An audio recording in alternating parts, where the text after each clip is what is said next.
What's up, y'all? I wanted to share an update on building my first layout here. So I'm a few weeks in and on and off, tackling a couple things as I'm moving along here. So I'm using Marklin C-Track. I grew up with Marklin. My dad, my grandpa, all used Marklin. And so this is, they had the old analog stuff with the M-Track.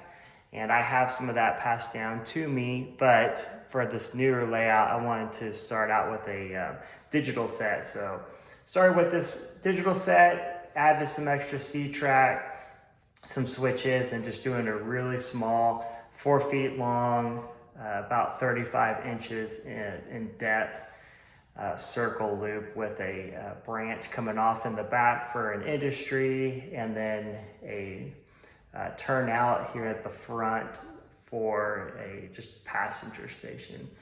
So essentially my goal here is to just kind of trial and error, learn, make mistakes, and figure out how all this is gonna work. So with the C-Track, I plan on running one train digitally and then have the 3 turnouts on the digital system as well, so that they can be controlled by the mobile station.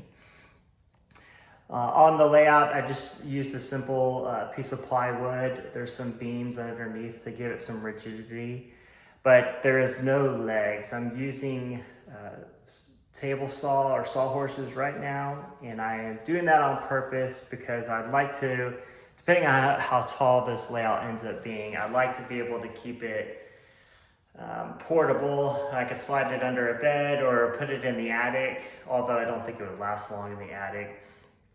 But just be able to move it around or put it on the floor even if we want to run it at Christmas time or something. So that's the plan for now. If anyone has any suggestions, love to hear those. But that's about it. My next step is to kind of start wiring everything together.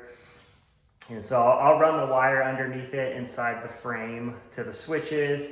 I do plan on having those turnout lamps lit up, so I'll probably run those. And then I have some houses and stations that I've built that are already lit, and so I'll maybe show those at a later date. That's the plan. Next step is to wire everything up, and then I will use some latex rubber to permanently get the track down officially. And then I think the next step, I'll probably paint that board that's elevated, ballast it, and then probably start working on, I guess, more of the terrain and figuring out where I want the stations and everything to exactly be. So I'm excited. This is a great stress reliever outside of work to just do something with my hands that doesn't cost too much and allows me to kind of think outside the box and learn how to wire up a digital system. So pretty simple. I don't intend on doing any blocks or distance signals or exit or entrance signals. I'd like to, but I think just to keep the cost down, don't plan on doing anything like that. So if anything, I'd love to maybe just get some dummy signals to put up just for more realism, but that aren't operational or talking to the mobile station. So it's a small track. I don't think I need any extended wire to plug in the mobile station on one side of the loop and on the other side of the loop. I think one will be enough. Even running the 3 switches off the same track power, from my understanding, it should be no problem at all. So I'll find out though here soon. I plan on setting this up. So anyways, more updates to come. This is where I'm at now. The blocks are glued down and the foam board is epoxied down, so the track is just loose at the moment. So after I get the wiring done and I check everything and the switches and solenoids work well, then I'll feel more comfortable putting latex rubber down to get the track down. I've been using the guide from the guy Marklin of Sweden, and so that's why I'm doing this track elevated.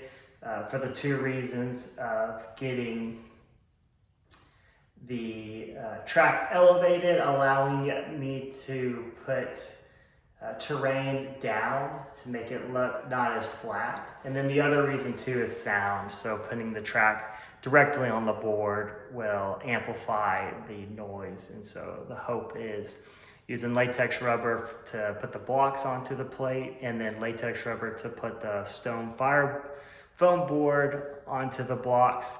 I'm hoping all that those layers of latex rubber will keep the sound deadening to a minimum. And then the track is sitting on a foam board, so I think that and the track being connected to the foam board with latex rubber will just really help keep the track noise down for a bit. So it's kind of the guide I'm following, but I'm just doing it at a little bit smaller scale to keep it doable in the garage. So look forward to hearing some comments, and any advice is going to be welcomed. So more updates to come. Thanks.